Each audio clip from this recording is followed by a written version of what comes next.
Hello students, यहाँ पर हम लोग देखने के लिए जा रहे हैं कि दशमलव वाली संख्याओं का गुना कैसे करते हैं, या ये यहाँ पर समझो बिल्कुल आसानी के साथ बिना गुना किए हुए बिल्कुल इजीली एक ही बार में हम उत्तर बता दें।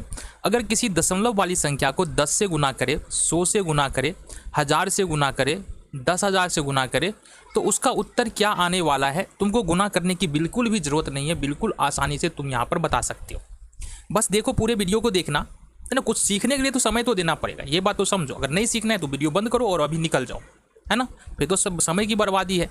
तो यहाँ पर देखो, पहला प्रश्न है, तरीका क्या है ये समझो। यहाँ दशमलव के बाद कुल कितने अंक है? दशमलव के बाद एक अंक है और गुना करना है 10 से। हमने कहा दशमलव के बाद एक अंक है और गुना करना है 10 से। तो चूंकि दशमलव के बाद एक अंक है, ये जीरो एक अंक से एक जीरो यहाँ पर हमारा खत्म हो जाएगा।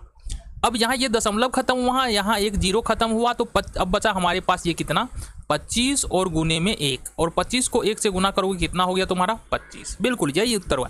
क्या तुमको गुना करना पड़ा? नहीं ना, बिल्कुल आसान है। देखो यहाँ से अब देखना जरा, दूसरे नंबर में कुछ समझ में आएगा तुमको। यहाँ पर दशमलव के बाद कितने अंक है? एक अंक है। यहाँ पर 100 है, मतलब डबल जीरो है। तो ये दशमलव का ये दशमलव खत्म होगा और साथ ही साथ ये 100 का एक जीरो खत्म हो जाएगा। तब तुम्हारे पास बचा क्या? दशमलव तो खत्म हो गया, ये हमारे पास 25 बच रहा है और यहाँ पर बच रहा है हमारे पास 10। कितना बच रहा है? 10 बच रहा है।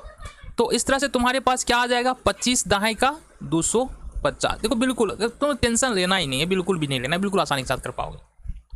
अब देखो यहाँ से 2.5 है गुने 1000 है, दशमलव खत्म करेंगे, यहाँ से एक जीरो खत्म होगा, तुम्हारे पास बचा अब 25 और 25 को 100 से गुना करोगे, ये हो जाएगा 2500। आ जाओ, प्रश्न बदल चुका है हमारा, यहाँ तक तो था वही प्रश्न।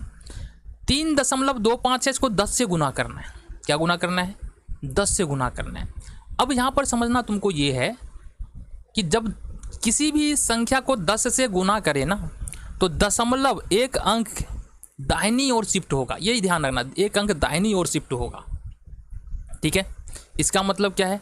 ये 10 खत्म और दशमलव हो जाएगा ये यहाँ से 32 और दशमलव आ जाएगा यहाँ पर। ये देखो एक अंक ये इधर आ खसक गया। अब देखो यहाँ से 3 गुने 2 5, 3 गुने 2 5। यहाँ पर दशमलव के बाद 2 अंक है, दशमलव के बाद हमने कहा 2 अंक है, और यहाँ पर कितना है? 100 है ना। तो ये दशमलव खत्म करेंगे, 2 अंक है, 2 अंक से 2 अंक खत्म हो गया, 2 जीरो, सीधा सीधी हमारा उत्तर आ गया 325। दशमलव के बाद हमारे पास फिर से 2 अंक है, 0 3 है, दशमलव खत्म करेंगे और यहाँ से हमारे पास 2 अंक है, 2 अंक से 2 जीरो खत्म हो जाएगा, बचा हमारे पास 325, दाएं के क्या हुआ 3250। इस प्रकार से तुम इजीली कर सकते हो। आगे देखिए, आगे आ जाओ। यहाँ पर हमारे पास क्या प्रश्न है देखना जरा। यहाँ पर हमारे पास क्या प्रश्न है, समझने की कोशिश करो। यहाँ पर हमारे पास प्रश्न है 324.225, इसको 10 से गुना करना है। हमने कहा 10 से गुना करना है, मतलब दशमलव उठ करके एक अंक दाहिनी ओर खसकेगा। किधर खसकेगा? दाहिनी ओर खसकेगा। मतलब इसका उत्तर होगा 324 तो रहेगा ही, देन ये 2 भी आ जाएगा, उसके बाद दशमलव आएगा, फिर 2 5 आ जाएगा। बिल्कुल हो गया तुम्हारा। फिर यहाँ पर 324.225 है और इसको 100 से गुना कर रहे हैं। अब 100 से जब गुना करें तो दशमलव 2 अंक दाहिनी ओर खसकेगा। तो आ जाओ, इसको लिखेंगे बराबर में 324, फिर 2 अंक लिख दो 22.5। बातें समझ में आ रही है?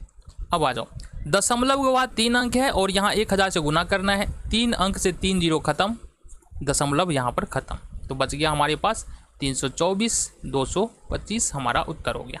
तो इस तरह से हमने सीखा कि दशमलव वाली संख्याओं को 10 से गुना करे, 100 से गुना करे, या 1000 से गुना करे, या 10,000 से गुना करे, कैसे इजीली हम गुना कर सकते हैं बिना बहुत ज़्यादा जोड़ घटा गुना भाग किए हुए।